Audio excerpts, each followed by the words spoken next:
βρήκα ζώο σε ανάγκη. Κάτσε να πάρω τη φιλοζωική του Δήμου. Ή μήπως όχι. Δήμοι δεν έχουν φιλοζωική. Οι ομάδες αυτές που συναντάμε στα social είναι είτε άτυπες φιλοζωικές ομάδες φιλόζωων πολιτών, φιλοζωικά σωματεία με νομική υπόσταση, που και αυτά είναι ανεξάρτητα του Δήμου και δεν χρηματοδοτούνται από αυτόν. Είναι η σχέση της κάθε ομάδας με το Δήμο, που είναι ο θεσμικά υπεύθυνος για τα δέσποτα. Η σχέση τους είναι συνεργατική και συμπληρωματική και σε κάποιους Δήμους δεν υπάρχει καν τέτοια ομάδα. Μπορεί να κάνει κάθε ομάδα.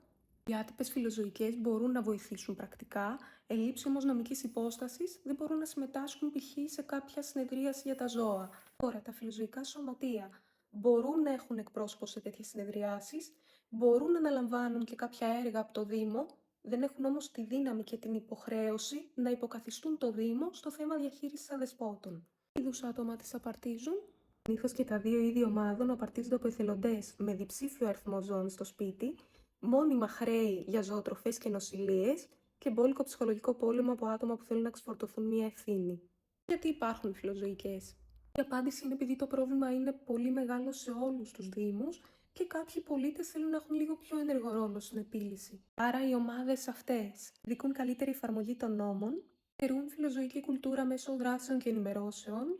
Πολλές φορές μπορούν να σε καθοδηγήσουν ή να σε βοηθήσουν πρακτικά, αλλά δεν υποκαθιστούν το Δήμο και δεν λαμβάνουν κάποια χρηματοδότηση για να τρέχουν για όλα τα ζώα της εκάστοτε περιοχής. Αντίθετα, κάθε Δήμος λαμβάνει επιχορηγήσεις πολλών χιλιάδων για να τοποθετεί ποτίστρες και ταΐστρες επαρκώς εφοδιασμένες, να στηρώνει τα ζώα και να τα περιθάλπει αν αρρωστήσουν ή τραυματιστούν, τα επανεντάξει, να τα τσιπάρει, να τα καταγράφει στο Μητρό, να τα εμβολιάζει και να τα αποπαρασιτώνει, βρίσκει υιοθεσίες βάσει κάποιων κριτηρίων και να τρέχει και καμπάνιες ευαισθητοποίησης. Στην πράξη, οι περισσότεροι Δήμοι δεν χρησιμοποιούν τα χρήματα που έλαβαν για τους σκοπούς αυτούς, επειδή φυσικά εμείς δεν τους κυνηγάμε αρκετά. Να συνειδητοποιήσουν πως οι Δήμοι δεν μπορούν να αρνηθούν περιστατικό αδεσπότου.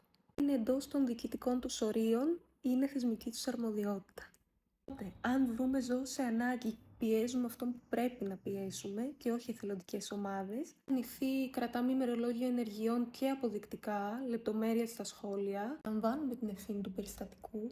Κάτι τέτοιο ίσως μας τύχει μόνο 1 ή 2 φορές στη ζωή μας. Και όλο αυτό μπορεί να μας βοηθήσει σε κάτι και η φιλοζωική. Είμαστε τυχεροί.